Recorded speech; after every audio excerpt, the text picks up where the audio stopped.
hoped to get his disciples into influential positions in America to influence the masses. One such disciple was former Harvard professor turned drug guru, Timothy Leary. Timothy Leary, the defunct Harvard professor, led the drug revolution in the 1960s as he handed out mescaline and LSD like it was candy to the youth. This in turn opened up the hippie youth of the West to the pagan demonic gods of the East, who were also promoted by Aleister Crowley. We can see here that Timothy Leary is under a painting which bears the number of the Antichrist, 666, who is prophesied to rule the world until he's destroyed by Christ at Armageddon. Timothy Leary claimed that he came to the realization that he was to usher in Crowley's new age when he was using Crowley's tarot cards. Leary asked the question, "Who am I and what is my destiny?" Leary claims that he then cut to the Ace of Disc. Robert Anton Wilson declared, "This shows a large disc bearing the Greek letters to Megatherion, the great beast." Leary interpreted this to mean that he is Crowley reborn and is supposed to complete the work Crowley began. On a PBS interview, Timothy Leary let his hair down and admitted that he was carrying on Satanist Aleister Crowley's work and that the 1960s is when the plan began to come to fruition.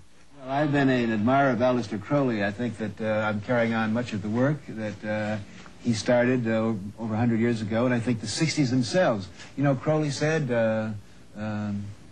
he was in favor of finding your own self and do what thou wilt shall be the whole of the law, under love. It was a very powerful statement. I'm sorry he isn't around now to appreciate the glories that he started. As Satan guided Crowley, Crowley declared that his writings were to be, quote, circulated among the young, end quote. Crowley predicted that America would pick up, quote, a few axioms on which a working majority can agree, a few dogmas which it could rally. Do what thou wilt, of course, became do your own thing, and if it feels good, do it in the 1960s. Timothy Leary came up with a few of his own. He looked out at that crowd and he said, turn on, tune in, that's right, and drop out. Turn on, tune in, and drop out. We're turned on, and we're tuned in, and we're very dropped out. Turn on, tune in, and drop out. Turn on, tune in, and drop out became turn on, tune in, and take over, as the easily led Crowleyan youth culture was deceived into believing that they had received spiritual enlightenment, when in fact they had swung the door open to Satan and his plan to destroy the world. Satan had effectively slipped in his destructive teachings to undermine traditional moral values through the cloak of a supposed anti-materialistic peace movement. Crowley taught that his satanic doctrine should be cloaked under the lie of love, and he believed the youth would fall for it. If Timothy Leary was Crowley's drug guru of the 1960s, Leary dubbed John Lennon and the Beatles as the four evangelists. The Beatles wrote the song Come Together as a campaign song for Leary's hopeful presidential bid that, thank God, never got off the ground. Crowley taught that he was to be the leader of a youth army and ended up finding himself on the front cover of the Beatles' Sgt. Pepper's Lonely Hearts Club Band album.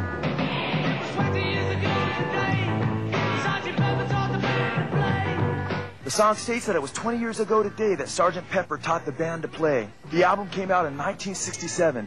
Crowley had died 20 years earlier in 1947, the year Leary claimed he passed on the baton to him to bring in the Satanic Revolution. This made Sgt. Pepper a likely reference to Aleister Crowley, the father of the new eon. John Lennon summed up the entire Beatle philosophy before his death by quoting Satanist Aleister Crowley. Lennon stated, "The whole Beatle idea was to do what you want, right? Do what thou wilt." Sgt. Pepper's has been considered the greatest concept album in the history of music. In a few moments, we'll see what this concept was really all about. When you go back and listen to Sgt. Pepper's, they were brilliant. Sgt. Pepper changed the world. The Red Hot Chili Peppers, one of the most popular bands of the 1990s and into the new millennium, have also promoted homosexuality. On their album Blood Sugar, Sex Magic, they put a K at the end of Sex Magic like Aleister Crowley.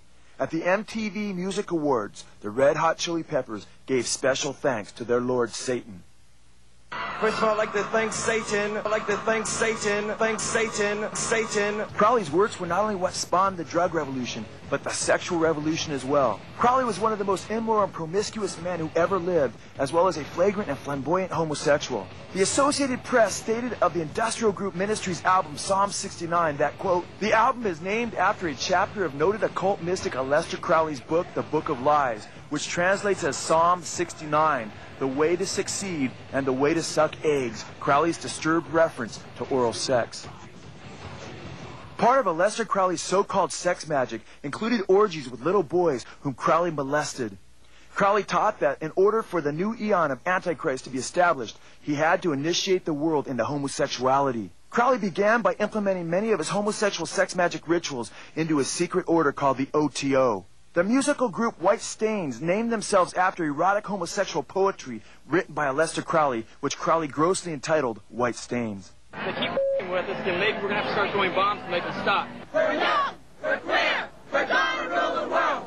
We're young, we're queer, we're gonna rule the world. You're about to see startling evidence that Crowley had as much influence on the world with his sex revolution as he did with the drug revolution. Aleister Crowley knew that if he was to establish a new age of Antichrist, he would have to destroy God's design for family, consisting of men and women as husband and wife. Crowley therefore declared in his book Magic Without Tears that family was public enemy number one. Crowley, who was out to destroy the family, said this, quote, "Think what horrid images it evokes from the mind. Not only Victorian, wherever the family has been strong, it has always been an engine of tyranny. Curse them. They are always in the way. To the performance of this work, speaking of the New Age, the nearest obstacle and the most obvious is the family. Since the satanic revolution of the 1960s, there has been an incredible attack on the family as homosexual recruiting has increased dramatically. Crowley made it no secret that he was interested in popularizing homosexual deviancy and even child molestation. Crowley declared, 'Let me seduce the boys of England. I shall fight openly for that which no living Englishman dare defend, even in secret, sodomy. And in truth, there seems no better way to avoid a contamination of women. Sodomy is an aristocratic virtue which our middle class had better imitate if they wish to be smart.'" Crowley's emphasis on homosexuality found their way into mainstream politics initially through homosexual organizer Harry Hay. This is highly significant because Harry Hay, who led the charge of the sodomy revolution in the 60s, was, like Leary, a disciple of Aleister Crowley's teachings. Project 10, which was based on the skewed statistic of sex researcher Alfred Kinsey, who claimed that 10% of the USA was gay, is still a program that is taught in public schools today as homosexuals seek to recruit among the young and impressionable.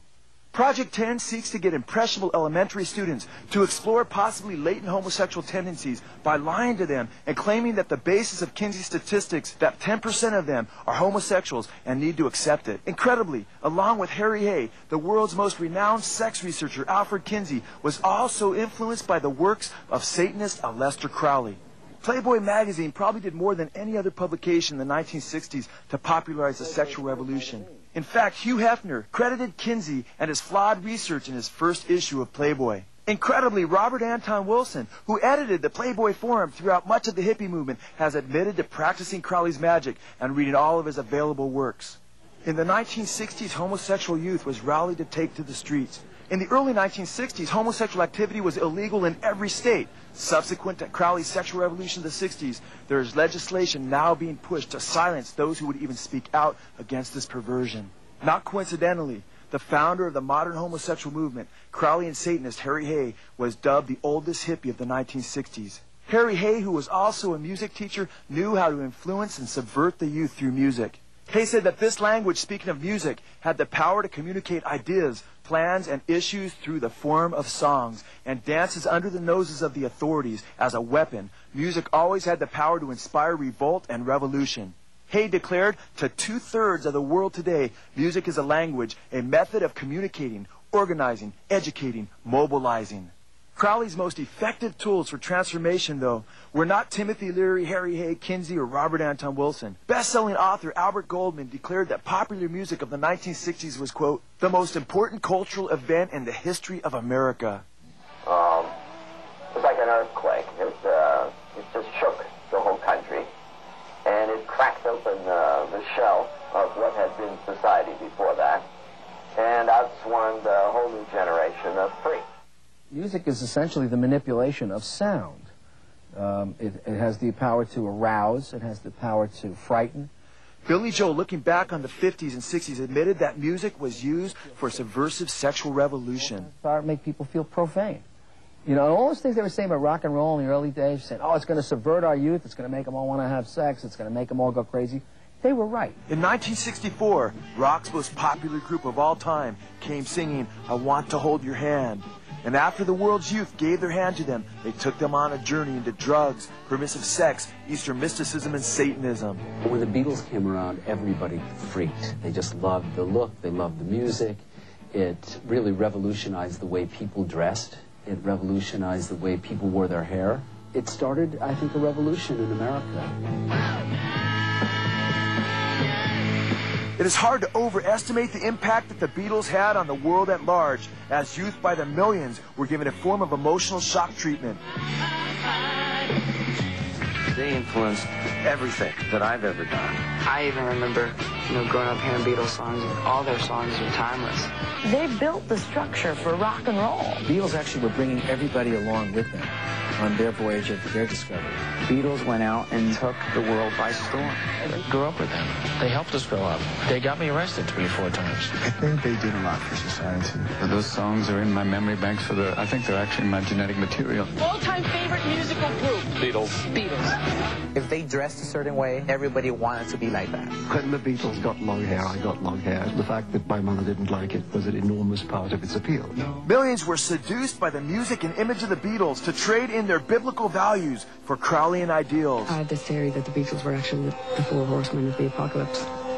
That insofar as they changed the entire face of the planet. If people know it or not, they've all been influenced by the Beatles, in our generation, because we've grown up having that be a normal part of our culture. Reluctance to go back to an old deferential culture is exactly, you can see what the Beatles represent, because if the Beatles were one thing, they were disrespectful. The 1960s were the perfect time for Satan to introduce his revolution. He had already established his groundwork through men like Harry Hay and Kinsey and Timothy Leary. Both Kennedy and Martin Luther King were shot dead, and the environment was ripe for revolution as the baby boomer generation was living in a spiritual vacuum. What was happening at the same time was, of course, the boomer generation growing up. So you suddenly had a very large, very young population, really for the first time. And the music just fed into that. So you've got all these things coming together, and then you always have to add to that the imponderable factor of individual brilliance.